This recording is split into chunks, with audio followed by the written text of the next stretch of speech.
Welcome to the Potrblog site. It's Thursday, November 3rd, 2011. Had some unusual northern lights occur here at the end of October, October 24th to be exact. Back in April and June of this year, we predicted the actual unusual northern lights that would start to occur because of Fukushima's effect on the upper atmosphere. So I want to discuss in some detail the actual things that occurred and were unusual about the October 24th Northern Lights, how that was potentially influenced by Fukushima. And then I want to give some more extra specific things to look for in the next set of Northern Lights that might come. And then finally, at the end, we'll go into some discussion, some critique of other analysis about this Northern Light issue and Fukushima. But first here, you can see our posting back on June 8th, where I actually made a video, the Aurora Borealis' new nuclear sheen. It's on the website, you can see it. It explains some of the things that I'm discussing in detail. But the short of it is that as Fukushima, long-term, now there's a key phrase, long-term, pumps high atomic weight fallout into the upper atmosphere. And that's both radioactive and non-radioactive. For example, xenon-133. Actually, iodine-133, which then changes into xenon-133, which then changes, I believe, into cesium-133, which is stable, non-radioactive. Those things will stay in the upper atmosphere, especially cesium, for a long time. And when cesium gets hit, it's called a spallation, by a solar proton, it splits into new radioactive materials. Amongst those are iodine-123.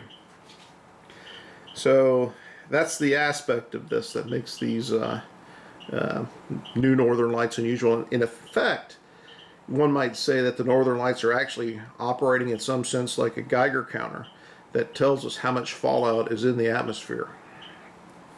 It also helps remove some of that longer-term fallout by spalling it into shorter half-life products that make it visible. And spallation basically is the proton from the sun comes in, and that's just one of many effects.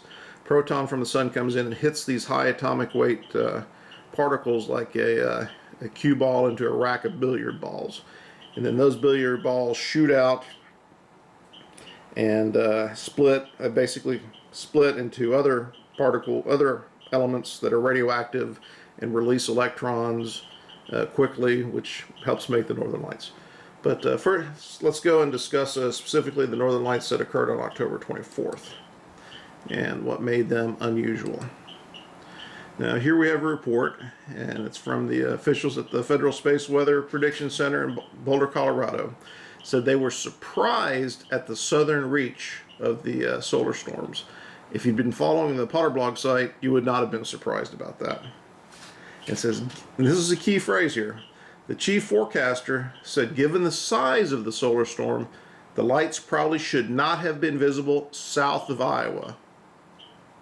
The storm was only considered moderate in size. It was a moderate storm. Another unusual aspect of this storm is that its effects reached Earth or were felt at Earth 8 hours faster than forecast. And here's a picture of it, and you see this is also a rare red aurora. Usually they're not this red. So this was actually seen throughout the South: Arkansas, Mississippi, Alabama, Tennessee, Kentucky.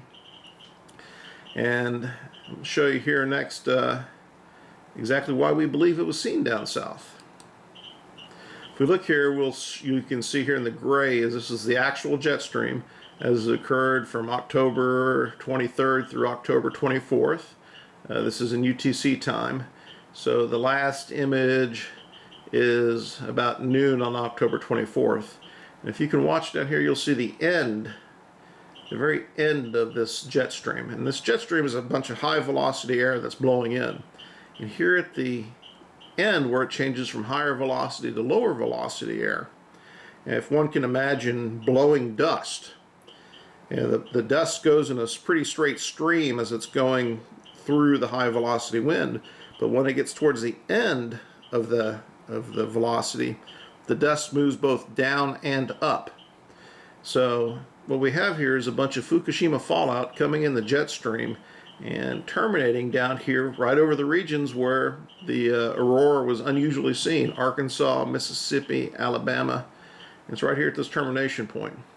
So what we believe is that there was a higher concentration of recent radioactive material out of Fukushima, and the interaction with the solar particles caused this more recent fallout to split into more radioactive materials with a very short half-life, which then released electrons, which made it visible.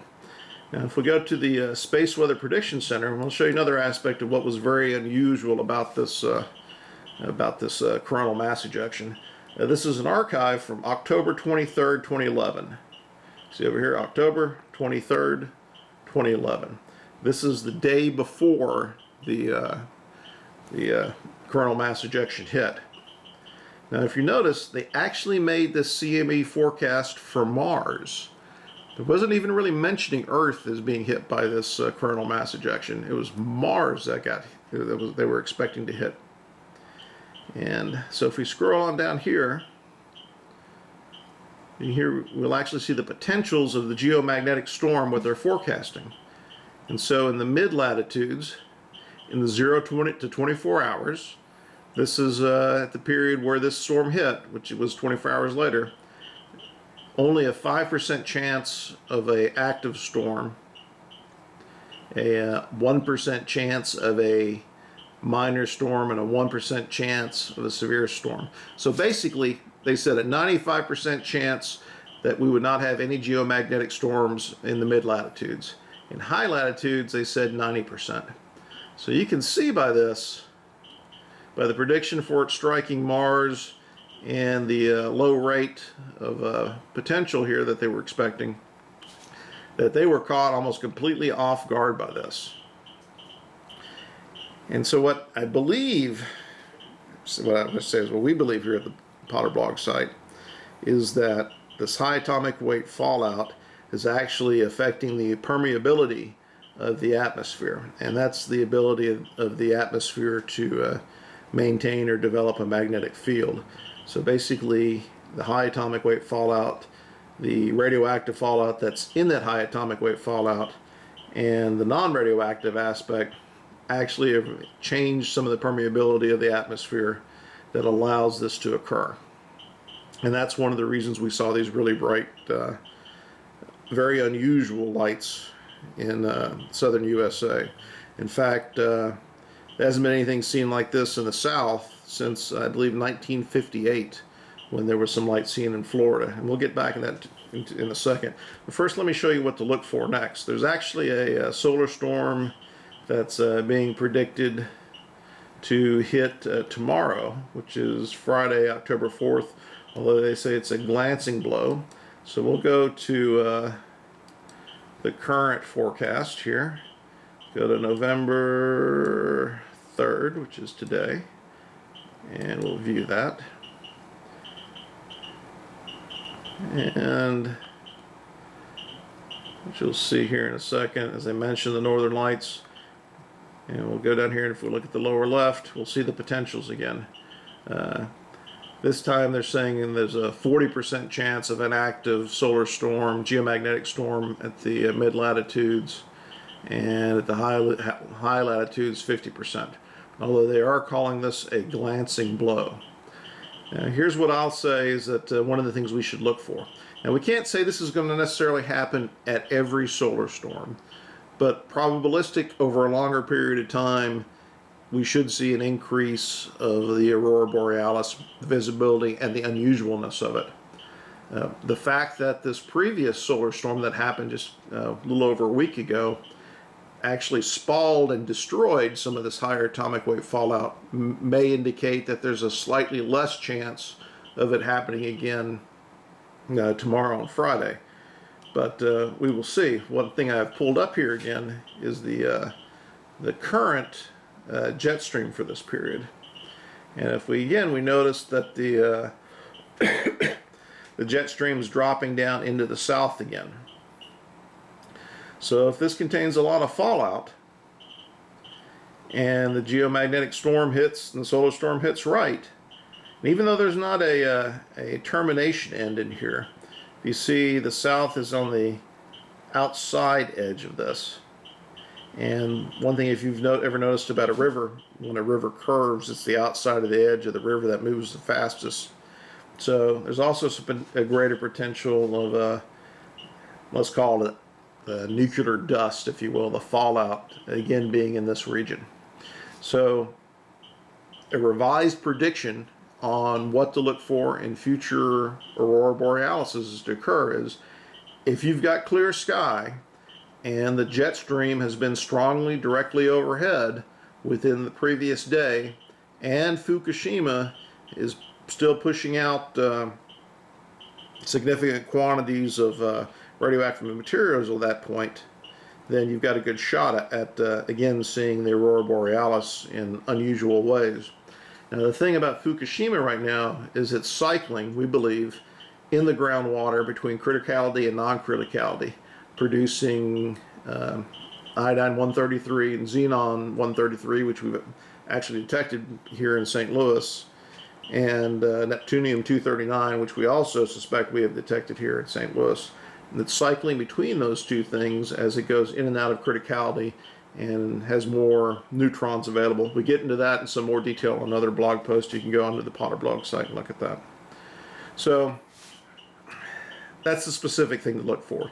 A little more information so you can say, boy, yeah, they got that right. But again, any particular storm we can't forecast, but we suspect overall we'll see more of these, especially over the long term as Fukushima pumps out more and more and more of this high atomic weight fallout. One thing to look for in these places where we've seen these unusual auroras is the production of iodine-123. Now, I'm not sure we can necessarily measure that well with a Geiger counter. May take some more sophisticated equipment, but that's one of the things that should be looked for. There's a whole witch's brew of stuff that could be coming out of here. So one of the other things that made this rare is it was not only its penetration and how the effects were 8 hours early and how it wasn't forecasted, is how red it was. Now, here's an article from University of Alaska Fairbanks, where they tend to see more of these things. And one of the things they mention is the last time there was a solar storm seen like this, and this is an old article, so they weren't necessarily referencing this previous solar storm, but was a 1958, when they had a huge red aurora that was seen all the way down in Florida. Well, 1958 is a very interesting year. That was the year that the University of California Berkeley was leading up a program to weaponize the Van Allen belts, also called Project Argus, which was designed to pump high atomic weight fallout into the upper atmosphere via small fission bombs. And one other really interesting aspect about this is that this flare in 1958 occurred on February 11th, 1958, was visible in Florida. One really interesting thing about here, and it may or may not be connected, but nonetheless it's interesting, is that in this same time period, 1958, the week before, the Air Force lost a nuclear weapon, a hydrogen bomb, basically right outside of Savannah, Georgia. Never recovered it. There was always some question of what actually happened to this. It's possible that this was part of Operation Argus, to see what would happen if you put high atomic weight particles in the atmosphere. Can't say it's true, can't say it's not true, but it's very interesting that this happened on February 5th, and then approximately 6 days later, the brightest, reddest aurora that had been seen in decades down into Florida occurred. And you know, one thing to make clear, this is a declassified nuclear test film from 1958, actually from Project Argus. I'm going to play just a very short clip here, a very short clip of it here, where they discuss putting fission products that create beta particles into the upper atmosphere. So let's start it. The elements of this theory had been rather generally accepted long before this operation. The aspects which were new and which interested us were the military implications. These aspects were explored in a theoretical work by Mr. Nicholas Christopoulos, a physicist with the University of California Radiation Laboratory. It was pointed out that the explosion of nuclear weapons at a proper height above the Earth could inject into the magnetic field a large quantity of relativistic electrons derived from beta decay of the fission products. Now you hear that? They're pushing electrons into the atmosphere from the beta decay of fission products. So really what they're doing is they're putting fission products into the atmosphere. The nuke was responsible for creating the fission, and then as the elements fissioned and turned into new elements, they released electrons, which is beta decay. And this aurora phenomenon, which is occurring now, is that the heavy atomic weight elements are already up there, and it's the influence of the sun that's causing the fissioning. And once the solar protons from the sun cause the fissioning, then we have the beta particles again being released into the atmosphere. And here's a very short, another video from a test that was conducted slightly later called Starfish Prime. And here's some aurora borealis type lights that were created from the actual nuclear explosion itself. Here's another view, this one from the ground. This is not a sunset. This is maybe the greatest man-made light show that we never want to see again. Unfortunately, I think we're seeing it again because of Fukushima. Fukushima and coronal mass ejections. Now, let's talk a little bit further about this. Operation Argus, 1958, and the South Atlantic. And what's interesting about this is one of the reasons, or one of the places they had to locate this, was that they wanted to put the fission products in the Earth's atmosphere between 35 and 55 degrees, either north or south of the equator. And the reason for that is that's part of the Earth's magnetic field where these particles tend to get stuck. They get trapped in the magnetic field, so they can build up longer over there. So that's where they were aiming for. 35 and 55 degrees. Well, let's look and see where Fukushima is located. Fukushima is located at 37 degrees, right in that zone. Perfect for capturing the fallout coming out of Fukushima. So there's the general case of what's occurring with the aurora borealis. And since we predicted this in April and June earlier in the year, since people did notice that the things we predicted came about. So we were informed, somebody pointed this to us, was from the University of California Berkeley Nuclear Engineering. Now, this is from the same group of people who in the 1950s worked on Project Argus. Unfortunately, I don't think any of those people are still alive, because they might have actually had the brains to answer these questions in some detail. At least the freedom of thought to explore these issues.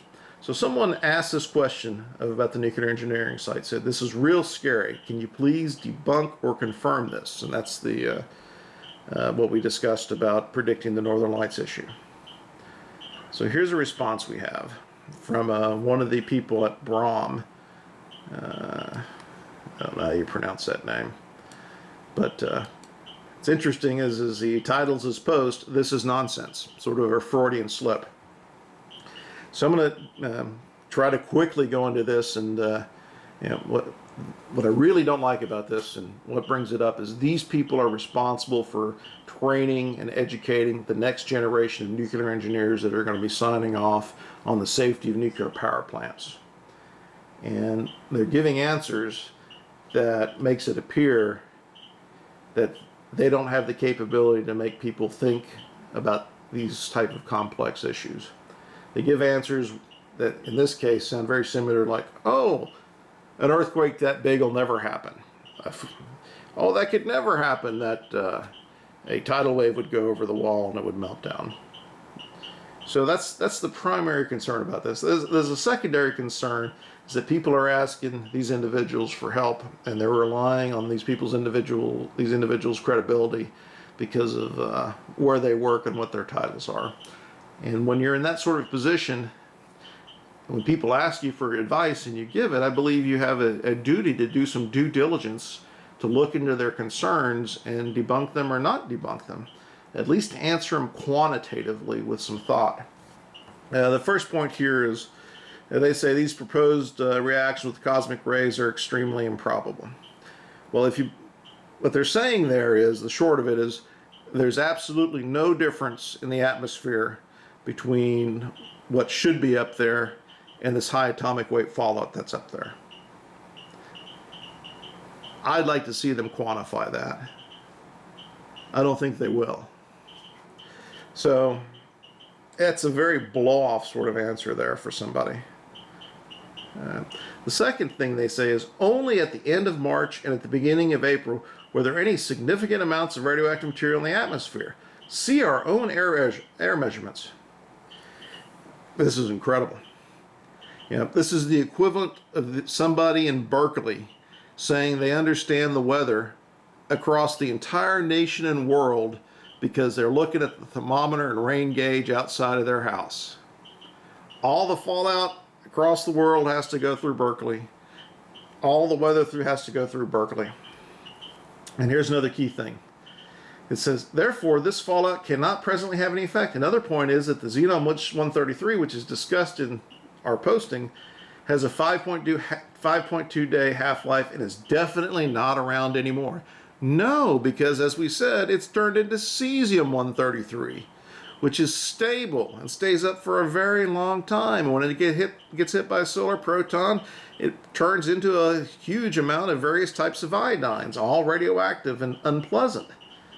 So it doesn't seem like they've done the due diligence at all to actually read the theory and respond to it in a methodology that would be befitting of answering a person's question who's relying on your credentials and who's scared about something. Third, basically they say the beta emissions from radioactive releases could in principle cause the issue, yada, yada, yada.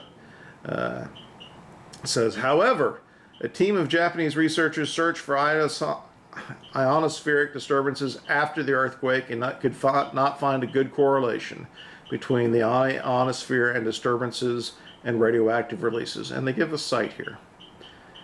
Now this sounds very technical and like, oh my goodness, there we have it, solid proof. What a bunch of hooey. Again, Fukushima is a long-term pump which pumps this stuff out. They're talking here about an analysis that took place a very short period of time right after the earthquake, and it was measuring beta emission, well, indirectly. We'll get into that in a second. Measuring beta emissions that were occurring right then, not from the spallation occurring in the upper atmosphere. And then finally, they say the northern lights are rarely seen that far south, but it's not impossible. According to one source, this happens once every 10 years. We've already gone through about how this wasn't even scheduled to hit Earth, how it arrived earlier than they expected, how for a moderate storm it shouldn't have made lights below Iowa, yet they were seen down into the south, and how the whole thing was unusual. And the actually only other competitive storm which occurred would have been 50 years ago during the same time when nuclear experiments were going on in the atmosphere. So again, you got to wonder what's going on here. Are they not doing their due diligence and reading the explanation of what occurred? I've said before, these people have brawn because they've got tools, but they don't have the brains to use them. I in some ways I would prefer to think they're incompetent than than being misleading. But after 3 Mile Island, the entire enrollment at this university's nuclear engineering department went to 0 for freshmen, sophomore, junior, and seniors. In those type of conditions, people sometimes do stupid things. I don't know if that's what's happening here. I hope not. I usually tend to give engineers the benefit of the doubt. Maybe these people are more like calculators. Boy, they can tell you exactly what 9 times 9 equals, but don't ask a calculator to do your taxes. All right, so let's go and look at this study just here a little bit more quickly, how even the author debunks this. So here's the abstract of the study. And right at the end of the abstract, basically it says, the results indicate that the radioactive materials may not cause the ionospheric disturbance or disturb the ionosphere in highly specific circumstances, even if such effects exist. Basically means they don't know. And what they're really doing here is they're using GPS and a GPS receiver, and they're measuring the total electron content in a straight line somewhere between Fukushima and this GPS receiver in outer space. This equipment they're using is actually typically used, at least by these people, to measure infrasound. And that is very low sound waves that come from earthquakes. They go in the atmosphere, they compress the atmosphere slightly, that gives an increased density to the electrons, and so they measure it. This, in a lot of ways, this is a red herring. And I'm not saying this was the mechanism, but it looks important when you throw it out. And people don't have the knowledge usually to try to debunk these sort of things. All as I say, it's incredible. But, you have some specific things to look for. Let's hope everything turns out well. Good night.